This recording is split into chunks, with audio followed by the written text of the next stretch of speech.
अब देखिए जो हम इंपॉर्टेंट स्ट्रक्चर समझेंगे वो है organ of Corti.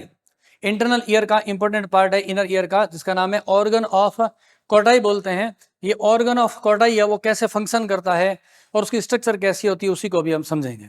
Organ of Corti ये कैसी होती है स्ट्रक्चर और इसका हियरिंग मैकेनिज्म में क्या रोल होता है उसी के बारे में अभी आप समझेंगे। अल्फोंसो कॉर्टाई, अभी नाम बता देंगे। अल्फोंसो कॉर्टाई होते हैं, कैसी स्ट्रक्चर है। साथ साथ में इस टॉपिक को समझने पहले मैं फिर बताता हूं, जब कभी भी एनाटॉमिकल या स्ट्रक्चर से रिलेटेड आंसर आते हैं उसमें आपके लिए वेरी वेरी इंपॉर्टेंट हो जाता है उसके एग्जाम उसके डायग्राम को ड्रॉ करना। तो एग्जाम इसमें कैसे आप एग्जाम में कम टाइम में डायग्राम को ड्रॉ कर पाएंगे, तो इसके लिए मैं आपको एक पैटर्न बताता हूँ। जब कभी भी ऑर्गन ऑफ कॉर्टाई को ड्रॉ करना हो तो आप क्या करें, पहले ऐसे एक आउटलाइन बना लें, रफ आउटलाइन। ठीक है, रफ आउटलाइन बनाए और बना करके और देखिए मैं कैसे इसको कर रहा हूं यहां पर इस तरीके से। उससे क्या होगा कि जब फाइनली जब डायग्राम को ड्रॉ करेंगे तो उसमें कभी भी काट छांट नहीं आनी चाहिए, अदरवाइज आपके मार्क्स है वो घट जाएंगे। यहां पर जैसे ही हो गया, अब मैं देखिए इसकी आउटलाइन को पहले क्लियर करता हूं और उसके बाद में हम क्या करेंगे। यस, ये देखिए पहले आप एग्जाम में क्या करेंगे, पेंसिल से इसको ड्रॉ करेंगे एक रफ आउटलाइन को, ओके इस तरीके से। ठीक है, और जो रिमेनिंग जो एक्स्ट्रा पार्ट है, रिमेनिंग ना जो एक्स्ट्रा पार्ट है उसको आप फिर हटा दें इरेजर की हेल्प से, तो आपके लिए डायग्राम बनाना आसान हो जाएगा और कम टाइम में डायग्राम बनेगा और डायग्राम में फिनिशिंग भी आ पाएगी। अभी आप मेरे ख्याल से समझ पाएंगे कि मैंने आउटलाइन को कैसे ड्रॉ किया है। देखिए सबसे पहला तो आप इस ऑर्गेनोकॉर्डाइड का आपने देखा 3 बेसिक आपको चैम्बर्स दिखाई दे रहे हैं। 3 बेसिक चैम्बर है, फर्स्ट सेकंड और थर्ड, फर्स्ट सेकंड और थर्ड, ये 3 इसके अंदर चैम्बर दिखाई देते हैं। इनका नाम है, कहते हैं स्केला वेस्टिबुलाई, स्केला टिम्पेना और स्केला मीडिया बोलते हैं। तो यहाँ पर अपने इसके पहले नाम लिख लेते हैं कि कौन कौन से 3 इंपॉर्टेंट पार्ट दिखाई देता है। तो 3 इसके इंपॉर्टेंट पार्ट हो गए हैं। पहला नाम मैंने जैसे बताया ये हो गया 1, ये हो गया 2 नंबर पार्ट और ये हो गया इसका 3 नंबर पार्ट हो गया, ये हो गया। इनमें एक स्पेसिफिक लिक्विड भरा रहता है। यहाँ पर जो स्पेस बना हुआ है, इस यहाँ पर स्पेस, इसको बोलेंगे पेरिलिम्फ। इसमें क्या भरा रहता है, पेरिलिम्फ। यहाँ पे इसमें अंदर क्या रहता है, इसके अंदर रहता है पेरिलिम्फ, पेरिलिम्फ है। यहाँ पे इसमें बात करें तो इसमें भी क्या रहता है, इसमें भी रहता है पेरिलिम्फ। ये है पेरिलिम्फ है, पेरिलिम्फ और पेरिलिम्फ हो गया। और इसकी बात करें तो इसमें क्या रहता है, एंडोलिम्फ। ये है एंडोलिम्फ हो गया, ये हो गया एंडोलिम्फ का पार्ट हो गया। ये तीनों पार्ट हो गए, 1, 2 और 3 चैम्बर है। एक्चुअल क्या है, ये 1, 2, 3 चैम्बर है। यहाँ पर मैं इसको थोड़ा आगे बढ़ा देता हूँ वरना आप कंफ्यूज होंगे। ये मुझे यहाँ लगाना है इसके एरो को, और इसका एरो भी मैं लगा देता हूँ यहाँ पे। ये हो गया स्केला मीडिया। तो इंटर ईयर की स्ट्रक्चर में जब एक्सटर्नल ईयर बनाया था उसके बाद 2 टर्म आती काम में ली थी, हम कहते मिडिल ईयर के बाद में फोसा ओवेलिस और फोसा रोटंडा। ये फोसा ओवेलिस के कांटेक्ट में रहता है, ये फोसा रोटंडस के कांटेक्ट में रहता है। ऑब्जेक्टिव क्वेश्चन में आता है तो मैं यहीं पर लिख देता हूँ सारा। फोसा ओवेलिस और फोसा रोटंडस है वो पार्ट होते हैं जो मिडिल ईयर को इंटरनल ईयर के साथ में जोड़ते हैं। ये ऑब्जेक्टिव क्वेश्चन में आता है, इसलिए मैंने आपको यहाँ पर ये बता दिया है। अब देखें यहाँ पे एक और मेम्ब्रेन होती है, बहुत इंपॉर्टेंट मेम्ब्रेन है जिसको बोलते हैं बेसिलर मेम्ब्रेन। बेसिलर मेम्ब्रेन क्यों कहते हैं भाई, बेस बनाती है ना, ऑर्गन ऑफ कॉर्टाई का बेस बना रही है, इसलिए इसका नाम क्या रखा गया है, इसका नाम है बेसिलर मेम्ब्रेन। सब कुछ डायग्राम में आएगा, बस आपको तो लेवल्ड डायग्राम को लर्न करना है और कुछ भी नहीं करना। ये हो गया इसका बेसिलर मेम्ब्रेन। ये जो पूरा पार्ट है स्केला मीडिया है, हम कहेंगे स्केला मीडिया के फ्लोर पे कौन सी मेम्ब्रेन है, बेसिलर मेम्ब्रेन है। अब इसके ऊपर ऑर्गेनोकॉर्टाई का पार्ट होगा। किस तरीके से, देखिए यहां से मैं ड्रॉ कर रहा हूं, यहां से एक हल्की सी लाइन बनाएं और इसको यहां पर ऐसे बना दें, ऐसे फिश के नुमा बनानी है आपको डायग्राम ड्रॉ करते समय। एक यहाँ इंपॉर्टेंट मेम्ब्रेन होती है, उसका भी डायग्राम इसके साथ साथ ही हमने ड्रॉ करेंगे ताकि आपको एग्जाम में कोई कंफ्यूजन ना हो। यहाँ पे एक और इंपॉर्टेंट मेम्ब्रेन होती है, यहाँ पे ये वाली, इसको, ये बहुत इंपॉर्टेंट है इसलिए मैं इसको पहले ड्रॉ कर रहा हूँ ताकि आप एग्जाम में कंफ्यूज ना हो। ये वाली, इसको कहते हैं टेक्टोनिक मेम्ब्रेन बोलते हैं, टेक्टोनिक मेम्ब्रेन है ये वाली, टेक्टोनिक मेम्ब्रेन है। ये टेक्टोनिक मेम्ब्रेन का क्या फंक्शन होता है वो भी हम समझेंगे। पहले हम ऑर्गेनोकॉर्टाई की बात कर रहे हैं स्ट्रक्चर की। इसमें कुछ सेल्स होती है बड़ी शेप की, उसको हम बोलते हैं पिलर सेल्स बोलते हैं यहाँ पे, है ना। तो अभी यहाँ पर एक और बना देता हूँ डायग्राम में, 4 बना देता हूँ, 2 3 और ये हो गई 4, ये हो गई 4 हो गई, पिलर शेप हो गई। और इसके बीच में कुछ सपोर्टिंग सेल्स भी होती है, ऐसे एकदम एकदम पतले फाइबर की तरह होती है स्ट्रक्चर।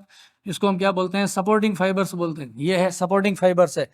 अब इसको हम फाइनलाइज कर देते हैं यहाँ इस तरीके से, ये बन गया ऑर्गन ऑफ कोर्टाई।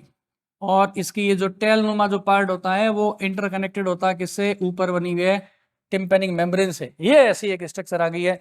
अब यहाँ पर पहले लेबलिंग करते हैं, तभी आप चीजों को समझ पाएंगे। ये मैंने कहा कौन सी है, टेक्टोरियल मेम्ब्रेन, ऊपर की ओर यहाँ ये वाली मेम्ब्रेन, इसका नाम क्या है, टेक्टोरियल मेम्ब्रेन। टेक्टो जैसे जैसे मैं बता रहा हूँ और बना रहा हूँ, इन दोनों बातों को आप तो फोकस करना है, फंक्शन सबके समझ में आएंगे। ओके, ये हो गया। ये पार्ट कौन सा आ गया, ऑर्गन कोर्टाई का। यहाँ पर मैंने कहा पिलर की तरह जो लंबी सेल्स दिखाई दे रही है आपको, ये वाली, ये इसको पिलर सेल्स बोलते हैं। ये वाली, ये क्या है, ये पिलर सेल्स है। तो इसका नाम मैं लिख देता हूँ यहाँ पे, ये क्या है, पिलर सेल्स है, पिलर सेल्स।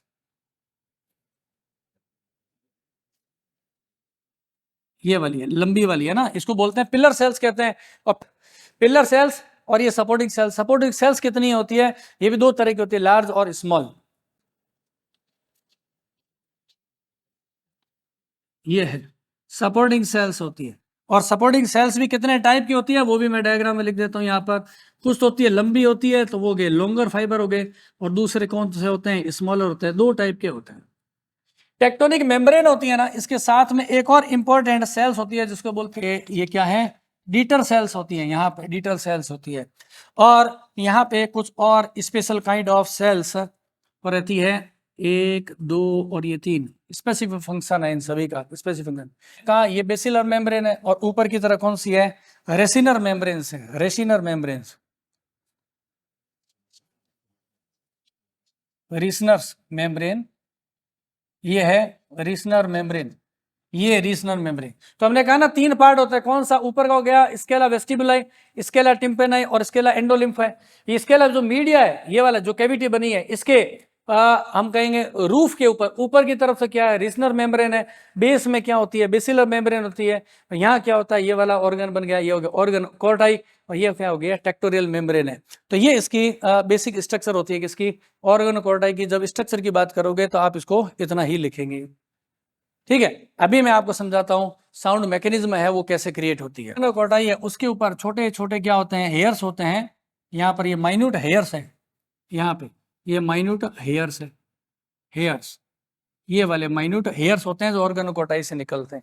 मैकेनिज्म की बात करते हैं अपने कि कैसे साउंड हमें सुनाई देता है। इसका एक सीक्वेंस में मैं डायग्राम बनाऊंगा यहाँ पे, मैकेनिज्म। यहाँ पर पहले आप पॉइंट टू पॉइंट चीजों को समझिएगा। सबसे पहला काम, साउंड वेव जो आएगी उसको रिसीव कौन करेगा, ईयर पिन्ना। ईयर पिन्ना में वाइब्रेशन क्रिएट होंगे, और साउंड वेव जो है वो यहां से कहां जाएगी, ईयर पिन्ना से अंदर की कैनाल में, जिसको कहते हैं एक्सटर्नल ऑडिटरी मीटस। और एक्सटर्नल ऑडिटरी मीटस कान के अंदर जाएगी। अंदर क्या होता है, पर्दा, सबको पता है कान में एक पर्दा होता है और उसमें वाइब्रेशन होता है और साउंड जनरेट होता है। तो यहां पे मैं यहीं से शुरू करने वाला हूं कि जब साउंड वेव्स आएगी तो अंदर कान में क्या होगा, उस पर्दे में, ईयर ड्रम में क्या होगा, वाइब्रेशन होगा। यहां से मैं पॉइंट्स आपको लिखना शुरू कर देता हूं। पहला पॉइंट जैसे मैंने आपको बताया, क्या होगा, साउंड वेव्स है। यहां पर देखिए ये आ रही है साउंड वेव्स है। ये साउंड वेव्स क्या करेगी, जैसे ही आएगी तो वाइब्रेशन किसमें होगा, ईयर ड्रम में। ये होगा ear drum, ear drum, ear drum में क्या होगा, वाइब्रेशन। मैं रूट बना रहा हूं, आपको तो रूट को समझना है। वाइब्रेशन कहां से पहुंच रहे हैं, साउंड वेव्स का रूट क्या है पहुंचने का। हमने कहा साउंड वेव्स आएगी, ईयर पिन्ना लेगा, अंदर जाएगी, और पर्दे को, कान के पर्दे में क्या करेगी, वाइब्रेशन क्रिएट करेगी। इसलिए मैंने यहाँ पर क्या लिखा, साउंड वेव्स के बाद लिख दिया ईयर ड्रम। कान के पर्दे में जो वाइब्रेशन होगा, तो अभी आप वापस देखेंगे डायग्राम के अंदर मैंने बताया था, एक्सटर्नल ईयर के बाद क्या होता है, मिडिल ईयर होता है, और उसमें क्या होते हैं, ईयर ओसिकल होती है। और मैंने ये भी बताया था कि ईयर ओसिकल क्या करेगी, साउंड की वेव जो उसको बढ़ा देगी, एम्पलीफाई कर देगी। अगला पॉइंट वहीं पर लिखते हैं अपने कि ईयर ड्रम में जब वाइब्रेशन होगा तो क्या होगा, ओसिकल्स, यानी कि कान के अंदर छोटी हड्डियां बताई थी मैंने, उसको बोलते हैं ओसिकल्स। ये ओसिकल्स क्या कर देती है, ये ओसिकल कर देती है एम्पलीफाई, एम्पलीफाई साउंड, साउंड को क्या करेगी, एम्पलीफाई करेगी, उसकी फ्रीक्वेंसी को बढ़ा देगी, साउंड का एम्पलीफिकेशन कर देगी। कान के पर्दे में वाइब्रेशन से क्या हुआ, ओसिलस के अंदर क्या हुआ, वाइब्रेशन हुआ, एम्पलीफाई हो गया, फिर ये वेव्स कहां पहुंचेगी, ये पहुंचेगी फोसा ओवेलिस में। मैं लिख देता हूं फोसा ओवेलिस। ये मैं आपको ऑलरेडी प्रीवियस डायग्राम में समझा चुका हूं what is the fossa ovalis. Fossa ovalis में वाइब्रेशन होगा, और ये फोसा ओवेलिस है, इसका कांटेक्ट किसके साथ होता है, ये मैंने देखिए यहां पर इस डायग्राम में, अब आ जाओ, अभी हम यहां पर पहुंच चुके हैं इस डायग्राम के अंदर। फोसा ओवेलिस, ये मैंने बताया कि ये जो, और ये पूरा जो कोक्लिया इसके अपर पार्ट है उसको क्या बोलते हैं, स्केला वेस्टिबुलाई कहते हैं, और स्केला वेस्टिबुलाई किसके साथ रहता है, contact with the fossa ovalis. तो फोसा ओवेलिस में वाइब्रेशन होगा, साउंड वेव्स पहुंचेगी, इस फोसा ओवेलिस के साउंड वेव्स से वाइब्रेशन किस में क्रिएट हो जाएगा, पेरीलिम्फ में होगा। ये भी पेरीलिम्फ है, ये भी पेरीलिम्फ है। ये पेरीलिम्फ किस में है, ये किस में, ये वेस्टिबुल में। तो हम लिखेंगे साउंड वेव्स कहां आ गई है, पेरीलिम्फ ऑफ वेस्टिबुल के अंदर पहुंच गई है। इसके रूट को आपको पता चले, है ना, यहां से क्या कहा हमने, वेस्टिबुल के पेरीलिम्फ में साउंड वेव्स पहुंच गई। इससे कहां जाएगी साउंड वेव, जाएगी एंडोलिम्फ में, ये, और एंडोलिम्फ कहां होता है, इसके अलावा मीडियम होता है, एंडोलिम्फ है। आप तो इस फिगर को ध्यान रखोगे तो आपको एग्जाम में आंसर, अब एंडोलिम्फ तो आपको पता है पहले से ही, ये रहा एंडोलिम्फ है, कहां पर है, इसके अलावा मीडिया के अंदर होता है एंडोलिम्फ। एंडोलिम्फ में जब वाइब्रेशन होगा तो वाइब्रेशन होने लग जाएगा किसमें, साउंड वेव्स पहुंच जाएगी बेसिलर मेम्ब्रेन में, ये वाली ऑर्गेनोकॉर्डाई के नीचे की जो मेम्ब्रेन है उसको बेसिलर मेम्ब्रेन कहते हैं। इस बेसिलर मेम्ब्रेन है, इसमें साउंड वेव्स पहुंच गई है। अब बेसिलर मेम्ब्रेन में पहुंच गई, इसके साथ में कॉन्टेक्ट किसका है, ऑर्गेनोकॉर्डाई का। तो साउंड वेव्स को किसने लिया, ऑर्गेनोकॉर्डाई ने। तो अगला अपने पॉइंट डाल देते हैं ऑर्गन ऑफ कॉर्डाई। अब यहां पे जो मैं बोल रहा हूं उसको ध्यान से सुनेंगे और आप इसको चलते रहेंगे, कैसे कैसे होगा। ऑर्गन ऑफ कॉर्डाई के बाद यहाँ पे देखिए, ऑर्गन ऑफ कॉर्डाई से यहाँ पे मैं फिगर बनाता हूं।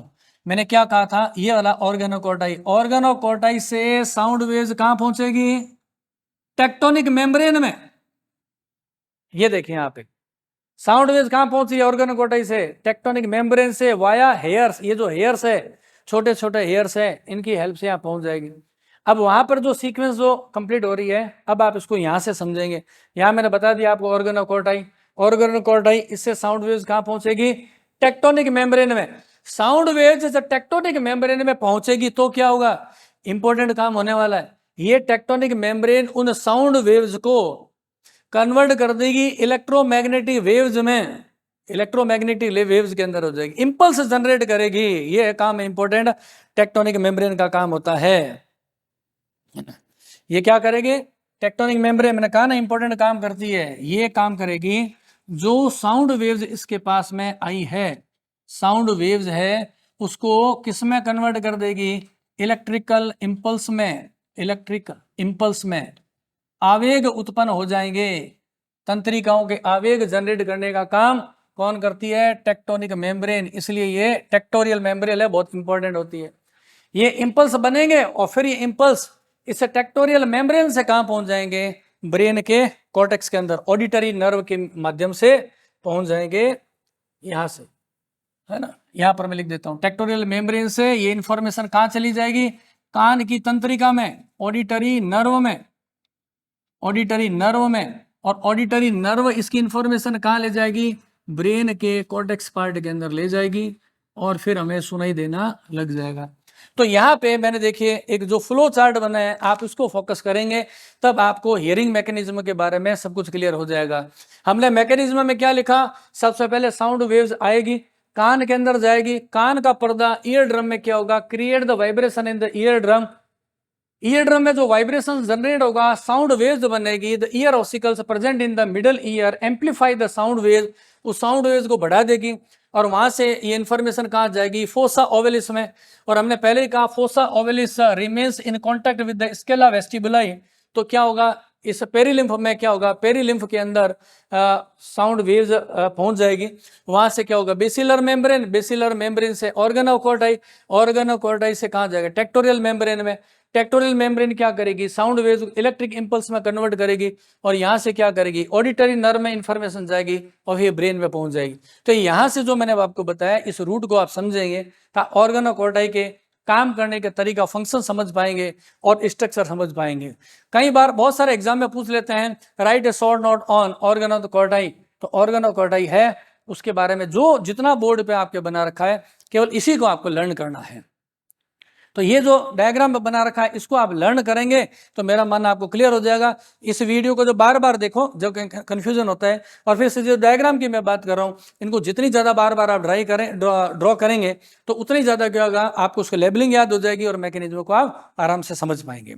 तो अभी मैं आपको फिर बताता हूँ कि जैसे ये वीडियो कंप्लीट होगी आप इसके डिस्क्रिप्शन बॉक्स में जाएंगे तो वहाँ पर मल्टीपल चॉइस क्वेश्चंस मिलेंगे। ये स्ट्रक्चर ऑफ ईयर है, वेरी इंपॉर्टेंट है। ये देखिए एनसीईआरटी की बात करूं तो 11th क्लास के अंदर भी है, ये बीएससी के अंदर भी है और एमएससी के अंदर भी आता है। तो जब तक ये आउटलाइन आपको पहले क्लियर नहीं होगी इससे पहले आप इसकी इन ईयर की स्ट्रक्चर की और मोर डिटेल को आप समझ नहीं पाएंगे। तो आप इसको आराम से पढ़ते रहिएगा, बार बार वीडियो को देखिएगा। नेक्स्ट जो वीडियो आएगी वो है स्ट्रक्चर ऑफ आई, बहुत इंपॉर्टेंट है आई के स्ट्रक्चर के बारे में। और आप सभी बच्चों ने अभी जो एग्जामिनेशन दिया है नीट का, और अभी कुछ बच्चे और भी जो प्रिपरेशन करेंगे, कई ऐसे हमारे जो विद्यार्थी हैं जो यूनिवर्सिटी से पास आउट है वो टीचर भर्ती के एग्जामिनेशन की प्रिपरेशन करेंगे, टीजीटी पीजीटी की। तो उनके लिए भी ये जो आज का जो टॉपिक है वो वेरी इंपॉर्टेंट है। तो आप कंटिन्यूटी में वीडियो को देखते रहेंगे। Thank you.